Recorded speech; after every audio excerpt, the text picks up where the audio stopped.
Friends, मैं आपका mentor AK Singh और आज फिर हम अपने BILS 04 या और 104 को देखेंगे, यानी प्रैक्टिकल की किताब को देखेंगे। और प्रैक्टिकल में हमने DDC समझ लिया था, DDC की आपको चीज़ें बता दी थी और DDC में आपको बता दिए थे सारे के सारे एडिशन। और मैंने एक क्वेश्चन पूछा था तो वो आपने किसी ने भी अभी तक नहीं बताया, तो वो क्वेश्चन बताइए कि DDC के अभी तक टोटल एडिशन कितने आ चुके हैं, ठीक है, यानी टोटल संस्करण कितने आ चुके हैं।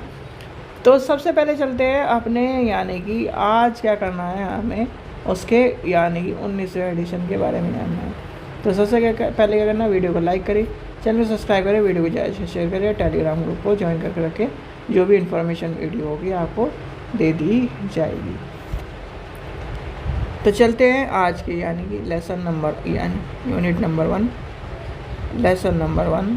और हमारा क्या चल रहा था, DDC के परिचय के बारे में करना था हमें, DDC का परिचय, ठीक है। अब DDC के परिचय के बारे में आपको बता दिया था कि DDC का जो परिचय था हमें किस में जानना है, 19वां संस्करण। किसका जानना है, 19वां संस्करण के बारे में जानना है,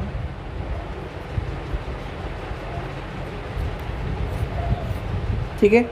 अब 19वें संस्करण की बात आती है तो DDC का जो 19वां संस्करण आया था कब प्रकाशित हुआ था, आपको पता होगा सबको, 1979। और एक चीज़ मैं बता दूं आपको, थोड़ा प्रैक्टिकल में थोड़ा ढील बरत के लेके चलना पड़ेगा, नहीं तो ये वाला जो सेक्शन है बहुत सारे बच्चों को नहीं आता है, ठीक है। नहीं आता क्या, सबको ही नहीं आता है, हम ही, यानी कि हम भी उस श्रेणी में थे।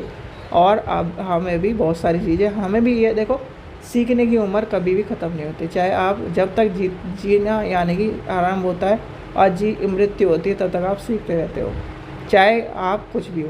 और कोई ये कहे कि मुझे सब आता है, तो ऐसा दुनिया में वही व्यक्ति कह सकता है जो मूर्ख हो, ठीक है। क्योंकि दुनिया बहुत बड़ी है और ज्ञान का भंडार बहुत बड़ा है, यानी कि ये मान के चलिए, ये जो इसके आगे 10 पॉइंट लगा लो, 10-15 पॉइंट लगा लो, तब हम क्या है, चीज़ों को जान पाते हैं। जैसे आप अनुभव करते हैं उसके बाद, यानी कि अगर कोई 80 साल का है तो 80 साल के अनुभव उसके, जब से पैदा हुआ है 80 साल में से, यानी कि आप ये मान के चलो 80 × 365 डेज़ का, और उसके जितने अनुभव हैं वो एक एक दिन के भी अनुभव मान के चलो, तो ये इतने अनुभव उसके पास है।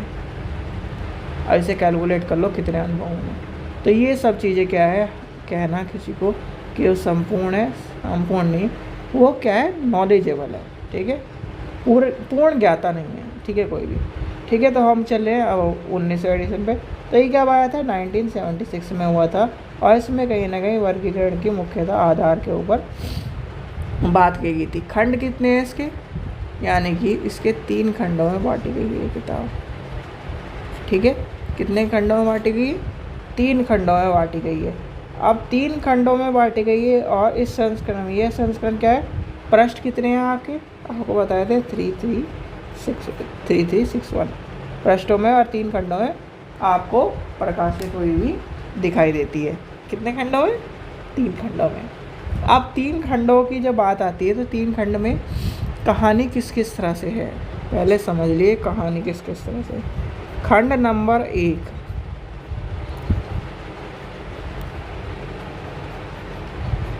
इसमें क्या है, प्रस्तावना और सारणियाँ। खंड नंबर 2,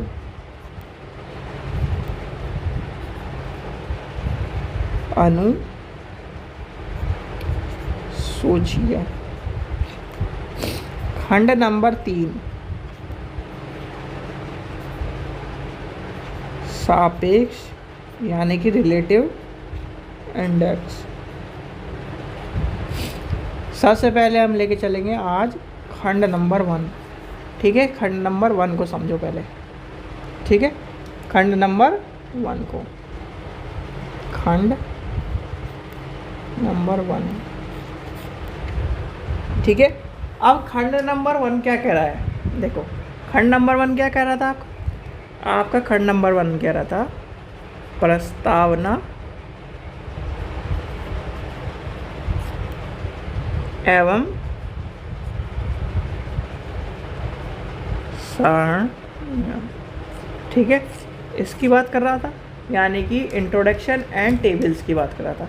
अब इंट्रोडक्शन और टेबल में क्या है, यानी कि डीडीसी की एक तरह से जो सहयोग 7 सहयोगी श्रेणी दी गई हैं। किसकी 7 श्रेणी दी गई है, और प्रस्तावना में कहीं ना कहीं हमें परिचय में कहीं ना कहीं एक तरह से ये चीज़ें पता चलती है कि विशेष लक्षण और विशेषता का वर्णन किया गया है। किसका? विशेष लक्षण और विशेषताओं का वर्णन किया गया है। और कहीं ना कहीं जो प्रस्तावना के बाद 7 सहायता यानी कि सहायक श्रेणी में प्रकार दिए गए हैं। देखिए लिखिए 7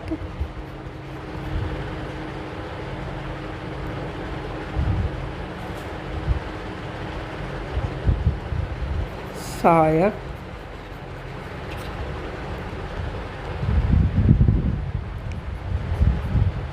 सारणियाँ दी गई है। अब इसमें 7 सारणियाँ कौन कौन सी हैं, तो ये भी आपको पता होनी चाहिए। तो सबसे पहले लिखिए 7 श्रेणियाँ, यानी कि सबसे पहला आता है आपका मानक उप विभाजन, यानी कि स्टैंडर्ड सब डिविजन्स। दूसरा नंबर है आपका एरिया, जो कि है भौगोलिक। ओके,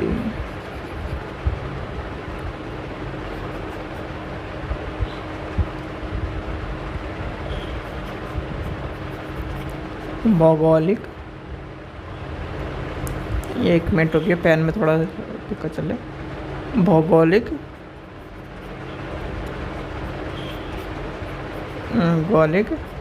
क्षेत्र।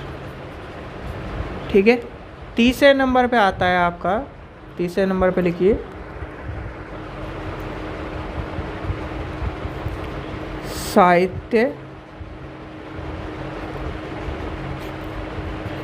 विशेष के उप विभाजन। चौथे नंबर पर लिखिए भाषा विशेष के उप विभाजन। फिर 5वें नंबर पे लिखिए प्रजातीय मानववंशीय एवं राष्ट्रीय समूह। ठीक है, अब इसमें क्या आएगा, जितने भी मानववंशीय या फिर आपके कहीं ना कहीं नेशन से जुड़े हुए लोग हैं, वो सारे आपको इसमें देखने के लिए मिलेंगे। फिर आती है भाषा, 6 नंबर पे आती है हमारी भाषा। ठीक है, इसके बाद क्या आएगा आपका, इसके बाद आपका आ जाएगा पर्सन। ठीक है, 7 नंबर पे कौन मिलेगा, व्यक्ति, पर्सन। ठीक है, तो ये है खंड पहले के आपके सारे 7 सारणी। अब 7 सारणी को सबसे पहले हम लेके चलेंगे नंबर 1, यानी कि आपका स्टैंडर्ड सब डिवीज़न। इसमें क्या होता है, यह सारणी का स्वतंत्र रूप से एक तरह से प्रयोग होने वाली वह सारणी होती है जिसके कारण कहीं ना कहीं निर्देश की आवश्यकता नहीं होती। क्या होती है, निर्देश की से आवश्यकता नहीं होती। इससे क्या होता है, इस सारणी के अंकनों को कभी भी अकेला प्रयुक्त नहीं करा जा सकता। क्या नहीं करा जा सकता, अकेला प्रयुक्त नहीं करा। प्रत्येक अंकन क्या होता है, डैश लगता है। कैसा लगता है, इसे मैं यहीं लिख देते हैं, इसे डैश लगा के, ऐसे डैश लगा के साथ क्या करा जाता है, विशेष विषय के साथ जोड़ने पर डैश क्या होता है, सतह ही समाप्त हो जाता है। क्या होता है, सतह समाप्त किया जाता है। फिर आता है आपका एरिया। अब इस यानी कि सारणी का प्रयोग अनुसूची के निर्देश के लिए किया जाता है और निर्देशता अवस्था में कहीं ना कहीं इसका प्रावधान किया जाता है। सारणी के अंकन की डैश के साथ ही दिया जाता है। किसके साथ दिया जाता है? डैश के साथ दिया जाता है। अच्छा, एक चीज़ आपको पता होगा सबको, डीडीसी में जैसे डीडीसी के हम नंबर बनाते हैं, डीडीसी के नंबर बनाते हैं, जैसे मान के चलिए 482 लिख दिया, ठीक है, तो ये नंबर क्या करेंगे, 3 के बाद हम डॉट दे देंगे। क्या दे देंगे? 3 के बाद डॉट दे देंगे। फिर आप अगर मान लो बड़ा नंबर है 1 2 3 है, ठीक है, ये हमने फिर 3 के बाद पहले 3 के बाद डॉट देना है। दूसरे के आप मान लो ये नंबर है आपका 4 8 2 1 2 3 7 8 9 और 1, ये नंबर है। तो हम कैसे लिखेंगे? इसे लिखेंगे 482 डॉट 1 2 3, फिर थोड़ा सा गैप रख के, यानी कि इतना गैप रखेंगे 8 7 8 9 और फिर 3 के बाद, यानी कि 3 के बाद हमें फिर इस यानी फर्स्ट 3 के बाद डॉट लगाना है, उसके बाद थोड़ा थोड़ा गैप रख के ऐसे लिखना है नंबर। तो ये भी चीज़ आपको पता होनी चाहिए, ठीक है। फिर आपका आ जाता है साहित्य विशेष, यानी कि साहित्य विशेष की उपविभाजन, यानी कि sub division of individual literature की बात है। अब ये क्या करता है, ये तीसरी श्रेणी में इस विशेष साहित्य के रूप को दिए गए हैं, यानी कहाँ दिए गए? तीसरी श्रेणी में दिए गए हैं। और इस श्रेणी का मुख्य यानी कि मुख्य वर्णन साहित्य के 810, नीचे लिख रहे हैं हम, 810 से लेकर 890 तक दिया गया है, आपको पता होना चाहिए। अच्छा, ये सब चीज़ें आपको एक चीज़ पता है तो कहीं ना कहीं ये भी पता होगा कि नंबर किस तरह से बने, या ये आपको मैं थोड़ा सा चलिए एक बार ओवरव्यू दे देता हूँ उसका कि नंबर किस तरह से बनते हैं, कि नहीं तो इसे पहले पढ़ा देता हूँ आपको, फिर क्या है फिर लेके चलेंगे उसको वहाँ पर, ठीक है। तो यहाँ पर क्या हो गया, साहित्य का चीज़ें आ गई, साहित्य की सारी चीज़ें आ गई। 810 से 890 तक सिर्फ उनको अंकित किया गया है, और कहीं ना कहीं साहित्य को पूरा सारणी दी गई। इस प्रयोग में अनेक, यानी कि अकेले नहीं है सारी चीज़ें, तीसरी सारणी में विस्तार से सारी चीज़ों का वर्णन किया गया है। फिर आता है आपका नेक्स्ट, क्या है आपका नेक्स्ट देखते हैं हम, भाषा विशेष की के उपविभाजन, यानी कि भाषा क्या आ गए, भाषा विशेष। अब भाषा विशेष एक होती है भाषाएँ, भाषाएँ किससे दी गई, यानी कि 418 से 431 तक है, और भाषा विशेष जो है आपकी वो है 404 से 407 तक वर्णन किया गया है भाषा का। और भाषा किसमें, यानी कि भाषा जो है 400 के साथ की गई है, क्या है 400 के साथ दी गई है। तो आपको भैया ये पता होना चाहिए भाषा किसका है, 400 के साथ दी गई है। और मुख्य वर्णन क्या करा गया है, 420 से 490 तक तार्किक वर्णन के साथ जोड़ा गया। किसके साथ जोड़ा गया, 420 से 490 तक आपका दिया गया है। जब आप क्या कर रहे हो, यानी कि इस चैप्टर को पढ़ रहे हो, तो थोड़ा सा अपनी बुक खोल कर रख लीजिए, नहीं तो आपको चीज़ें समझ में नहीं आएंगी, क्योंकि इसमें आएंगी टेबल्स में सारे के सारे, एक 401 क्या कहता है, 402 क्या कहता है, ये आपको ये भी याद करने पड़ेंगे, ठीक है। वैसे तो आपको कोई दिक्कत नहीं है, क्योंकि इसमें जब प्रैक्टिकल होता है तो ये मिलती है बुक, डीडीसी मिलती है, पर आपको थोड़ा बहुत खुद भी याद होना चाहिए। जब आपसे पूछा जाता है मैंने बता दूंगा, जैसे लाइब्रेरी का हो गया, आपसे वो पूछा जा सकता है। आपका क्या है, जैसे हॉट जो टॉपिक्स होते हैं, जैसे कि आपका मैथ्स हो गया, मैथ्स से पूछ लेगा, बायो पूछ लेगा, ये आपके फिजिक्स पूछ लेगा, एसएसटी का क्या है नंबर, तो ये पूछ लेते, ये आपको पता होना चाहिए। फिर आता है नेक्स्ट आता है प्रजातीय, मानववंशीय एवं राष्ट्रीय समूह के बारे में, यानी कि आपका इसमें क्या आ जाएगा, ये आपका कहाँ मिलेगा, सारणी 5 के साथ भौगोलिक क्षेत्र और सारणी 2 के प्रयोग के संबंधों नियमों का उदाहरण सहित समझाया गया है। किसके साथ, इसके साथ, दोनों के साथ। अब उदाहरण देकर चीज़ों को समझाया जाता है, और कहीं ना कहीं इसमें इस चीज़ का प्रयोग निर्देश के और अनुनिर्देश के अनुसार चलता है, ठीक है। यहाँ तक कि आपको प्रजाति की भाषा। फिर आती है भाषा। भाषा आपकी कितने से है, 418 से लेकर 431 तक वर्णन की गई। 400 कितने तक, 31 तक वर्णन किया है और इन सारणियों के भांति क्या है, सारी सारणी आपका लेके चला गया है। ठीक है, यहाँ तक आ गई बात। अब आती है लास्ट, आपका आ जाता है आदमी, यानी कि व्यक्ति, पर्सन। पर्सन में क्या है, यानी कि इस सारणी के अंकन के अनेक प्रकार यानी कि प्रयोग नहीं किया जाता। इस सारणी को एक तरह से विशेष या विशेष विषय संबंध, धर्म से संबंध, जैसे आपसे पूछ लिया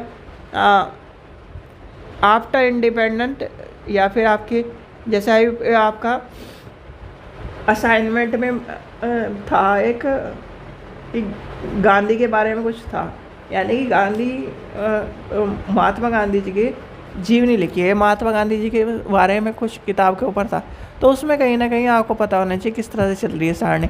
अब इसकी इकाई में यानी इस इकाई में 2, 3 सारणी, 7 सारणी का प्रयोग है। प्राथमिक सारणी के अंकन में 07 यानी कि 024 से लेकर 088 के मध्य 7वीं सारणी का प्रयोग संबंध है, नियमों के उदाहरण सहित होती हैं चीज़ें। ठीक है, तो ये आपको पता होना चाहिए कि किस तरह से चीज़ें चलती है। अब आती है, यानी कि हमारी बात आती थी दूसरे सारणी पे, दूसरे सारणी पे बोल रहा हूँ, खंड 2 पे।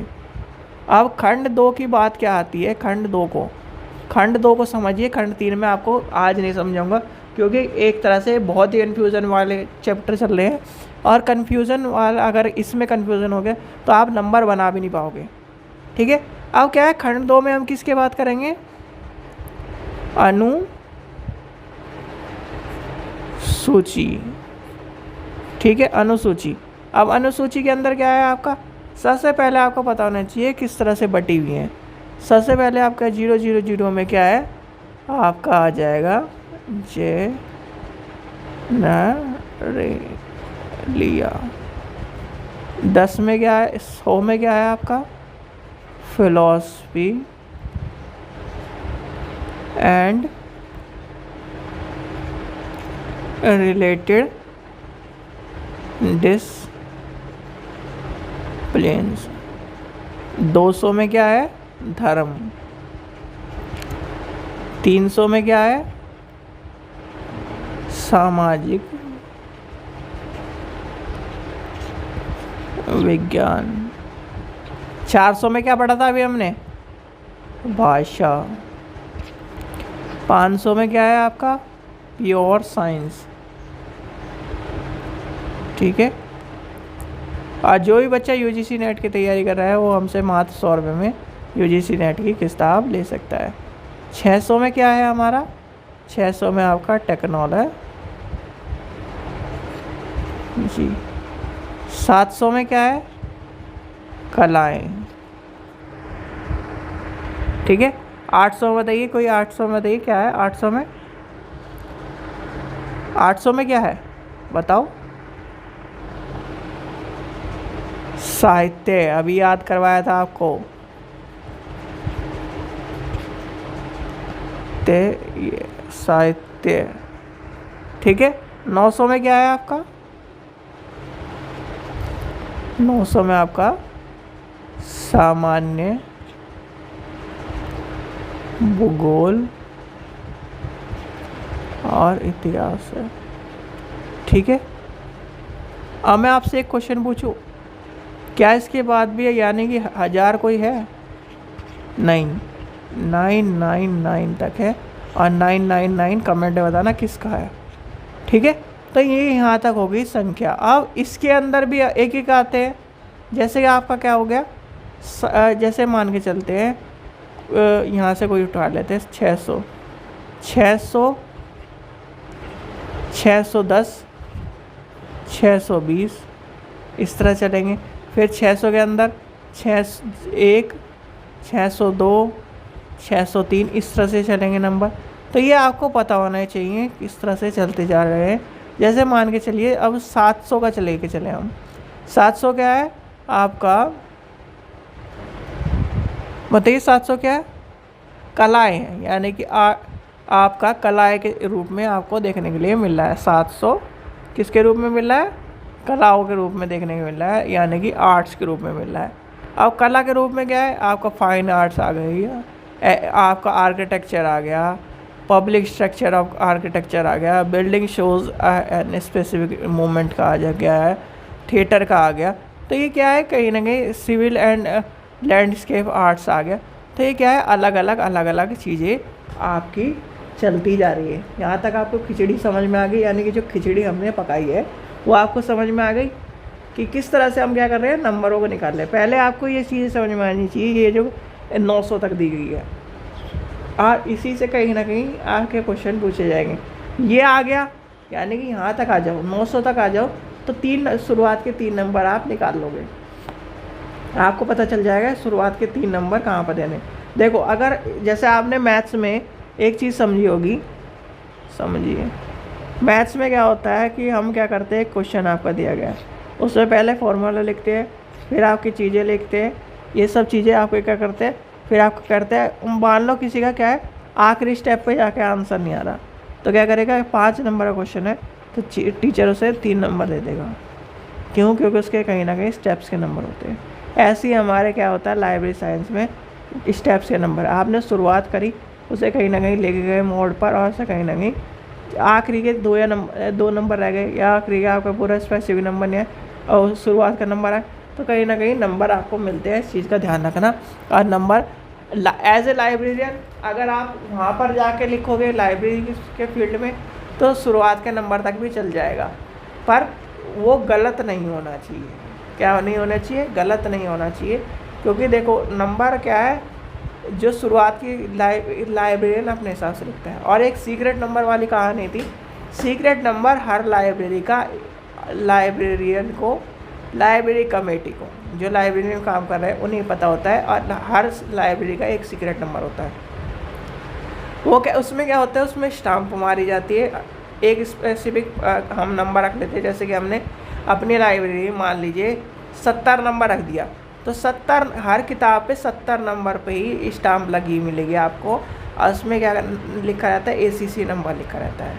क्या लिखा रहता है? ACC नंबर लिखा रहता है। मैं आपको वो भी बता दूंगा एक दिन, जिस दिन फ्री होऊंगा मैं आपको किताब, अगर कोई सी किताब रखी होगी मेरे पास, तो उसमें से या फिर आपको किताब में से ही देख के बता दूंगा किताब में कैसे लिखा जाता है, कहाँ से लिखा जाता है। ठीक है, तो उसकी स्पेसिफिक क्लास में करवा दूंगा। ठीक है, तो यहाँ तक कि अगर आपको कहानी समझ में आ गई हो तो हम इसे आगे बढ़ाएंगे। ठीक है, ये चीज़ समझो कि कहीं ना कहीं आइए आपका पड़ाव शुरू हो रहा है प्रैक्टिकल का। अगर इसे प्रैक्टिकल के बारे को आप समझ रहे हो, अगर प्रैक्टिकल को आप समझ गए, तो देखो चीज़ें आपके फेवर में है। 2 मैंने आपको कहा था, एक तो क्या है, पुस्तक चयन, पुस्तक कैसे कैसे आ रही है, ये आपके लाइब्रेरी के जीवन में इम्पोर्टेंट है। ठीक है, चाहे आपको नंबर डालने भी ना आते हो, पहली बात तो ध्यान रखना। रजिस्टर मेंटेन जरूर करके रखना है। रजिस्टर मेंटेन के बिना कुछ भी काम, या एक तरह से लाइब्रेरियन बनने का कोई फ़ायदा नहीं है। अगर रजिस्टर मेंटेन नहीं करना आता तो लाइब्रेरियन नहीं हो आप। ठीक है, वो फिर बेकार है। ठीक है, सबसे पहला काम, सबसे नंबर 1 काम ये है आपका। दूसरा काम आपका ये है नंबर डालना। ठीक है, और किताबों को लगाना। ये आप चीज़ों को ध्यान रखें। चलिए, आशा करता हूँ आपको वीडियो पसंद आई होगी। वीडियो पसंद आई तो लाइक करें, चैनल को सब्सक्राइब करें, वीडियो को ज़्यादा से शेयर करें। और एक काम दे रहा हूँ, जो भी बच्चे वीडियो देख रहे हैं, कोई भी हो, अपना 00 से यानी 000 से लेकर अपना 999 तक पहले 10 याद कर लेने। 000, 100, 200, 300, 400, 500, 600, 700, 800, 900, इन्हें 10 को याद कर लो। 10 को याद कर लिया, अब 10 याद हो गए आपको, तो 10 याद हो गए। जैसे आपको मैंने कहा कि भाई इंडियन एग्रीकल्चर को डालना है, तो आपको पता लग गया एग्रीकल्चर का कौन से उसमें डालना है। या आपका मैं कह दिया फाइन आर्ट्स को डालना है, तो आपको पता चलेगा कला के सेक्शन में डालना, तो ये आपको पता चलेगा। ठीक है बच्चों, चलिए, थैंक यू।